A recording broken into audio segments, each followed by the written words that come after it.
Hej og velkommen.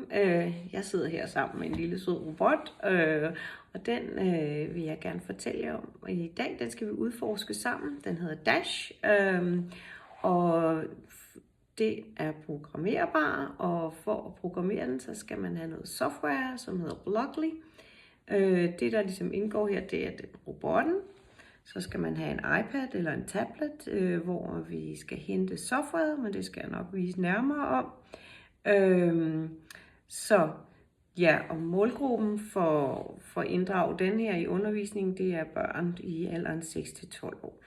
Men jeg vil gerne vise dig, hvordan man henter og installerer teknologien, hvordan robotten fungerer, og så skal vi lave nogle små hands-on øvelser.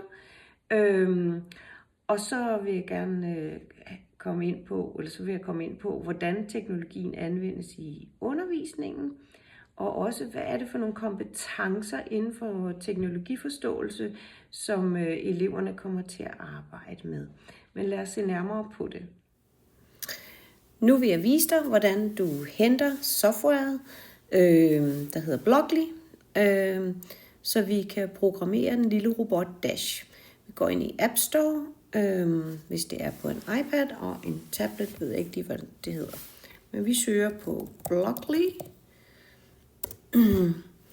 Og så oppe i højre hjørne kan du se her, der står Blockly for Dash and Robots. Den henter vi. Jeg har allerede hentet den, så vi trykker bare på åben.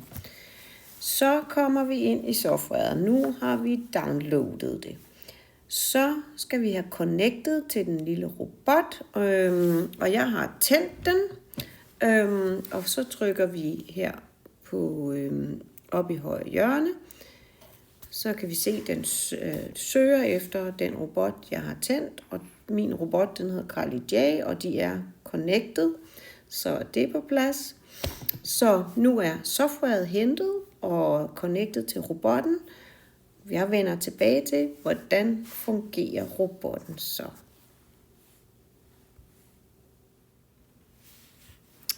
Nu skal du lave en hands-on øvelse, og opgaven det er at få robotten Dash sikkert hjem.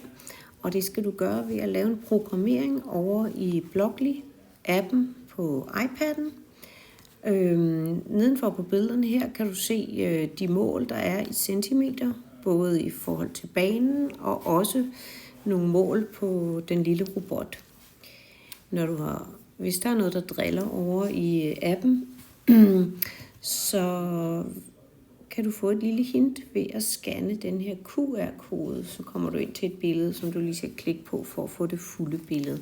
En rigtig god fornøjelse med arbejdet. Nu vil jeg ganske kort lige vise dig, hvordan du programmerer.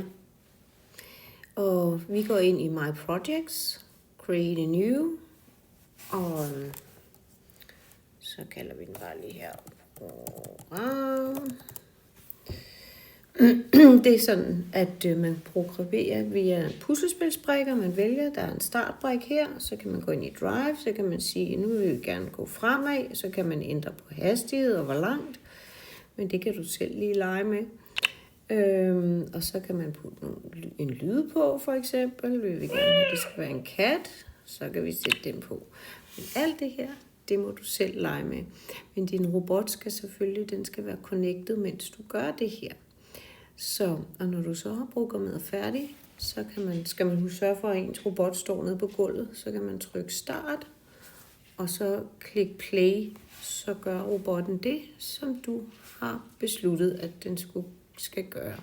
Rigtig god. Hvad er det, eleverne får ud af at arbejde med den her lille robot Dash og programmere den? Man kan sige, at de faktisk modellerer virkeligheden om til et digitalt sprog. Så det er den komputationelle tankegang, kompetence, som vi er inde og arbejde med her. Og så er det faktisk også en teknologisk handleevne. Den teknologiske faglighed, som eleverne får her, det er faktisk måske i starten på at få en basal forståelse for programmering og teknologi. Og fagligt kan man inden for matematik, for eksempel, det kan også være andre fag, men inden for matematik, der er det jo en måde at modellere virkeligheden på.